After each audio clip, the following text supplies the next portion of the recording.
Hello, iluonga ni an Achaka, wuod Ben Benson Bafilo mar Achaka Wambasu. Kawuono kipindi ma kawuono mar okeyo marach, wada wuoyo e ting kata responsibilities mimiyo yowuoyi mapok odhi korgi nyako mondo obed kaka chuore. Responsibilities mimiyo yowuoyi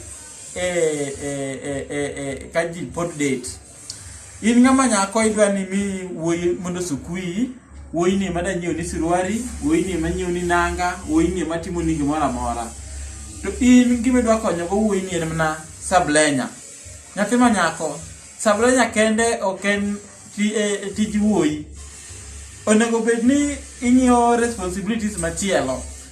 Kata ka ing'iyo maber, kata ka koro da ng'iyo tiend sablenya ni maber. Apime mana gi ng'ato gidite. Ng'ama gido ite, kigido ite tujo ka ite winjo mait moingo lwedo.